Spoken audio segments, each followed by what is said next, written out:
Excellent. Let's move to a question from Ben, who says he has a weird question about spirit animals. Good. And he says, my dad passed away pretty suddenly this past Saturday. So this was 5 days after he wrote this letter, 5 days after his dad passed away. My mother is half Native American, and she told me when her aunt died, a medicine woman contacted her about a ritual where you twist tobacco in your hand, talk to the person who died, and then bury it. The idea being that 3 days later their spirit should visit you. So I tried that and nothing really happened.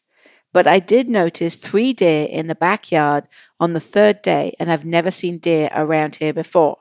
It seems a little too strange to be a coincidence, and I'd appreciate your thoughts on this if it makes sense.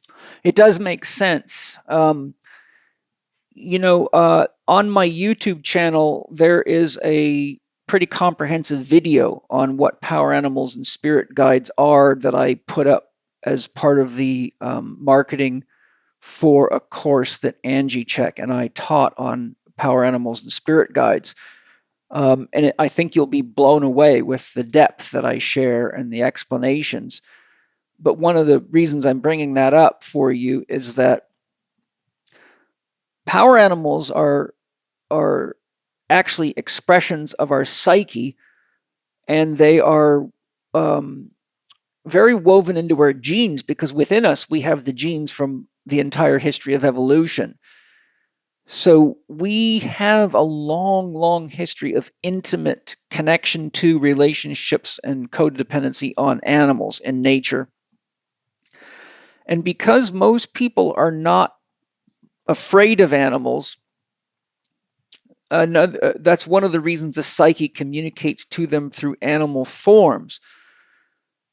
My experience, which is quite extensive in this area, is that spirit guides who are potentially people that were human or are human but are in another dimension because they've moved out of the third dimensional reality into the fourth, fifth, sixth dimensions, for example.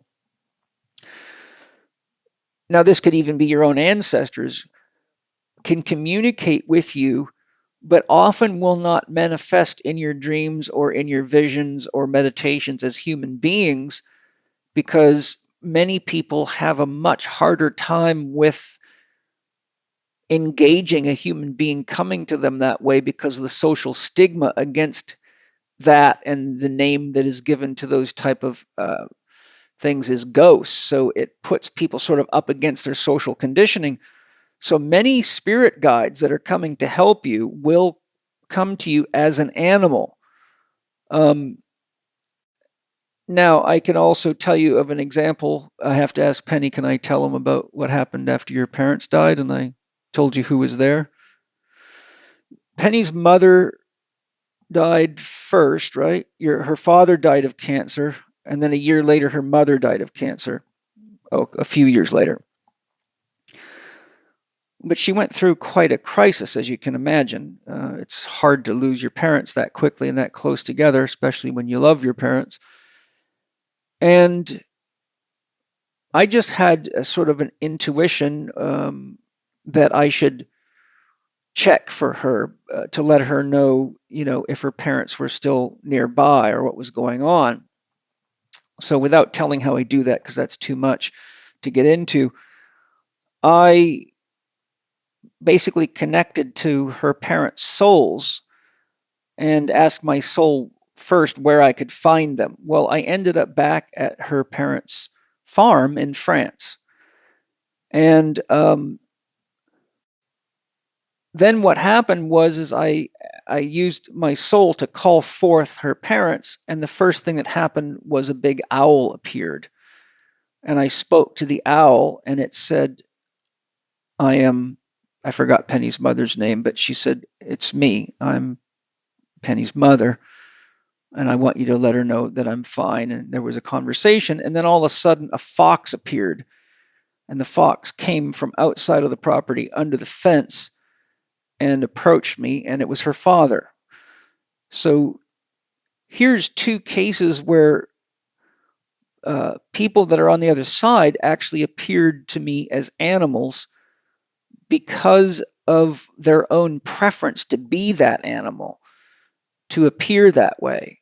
And just to sort of put the icing on the cake, when I told Penny this, I said, Penny, when I did this soul connection with your parents, your mother showed up as an owl.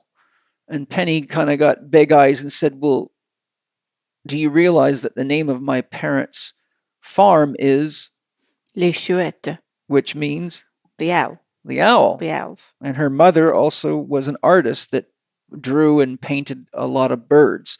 And she was a bird, what do they call them? Ornithologist? She was an ornithologist. So once we leave the body, we have the ability to take on pretty much any form we want to. And so there's an example of something right out of my own family where two family members came back in animal form because that's just the form they chose to express their freedom in the afterlife. And also people can shapeshift. They could appear to you as an owl, but then appear to you as themselves in a dream or in a vision. It depends on how they feel about themselves and what the situation is. So did that answer the question? Yep. Do you remember if a deer have any significance as a spirit animal or the deer has a guide? lot of significance as a spiritual animal, a spirit animal. So the best thing to do is just go on Google and type in deer as spirit animal, and you'll get many websites, or you can look into the book Animal Wise or Animal Speak by Ted Andrews, and he catalogs those out. And he doesn't have every animal, as you can imagine, because there's over 1 million animal species out there. But the deer is in there for sure. And he even gives you meditations and things that you can do on these different spirit animals. And the meanings of each of the animals also changes from tradition to tradition and culture to culture. For example, if you look in the Chinese culture, what an animal symbolizes, it'll be very different than the Native American culture, which can be very different than the Siberian culture, which can be different than the Jewish or the Greek culture. So it's best to start with the culture that is connected to your family lineage.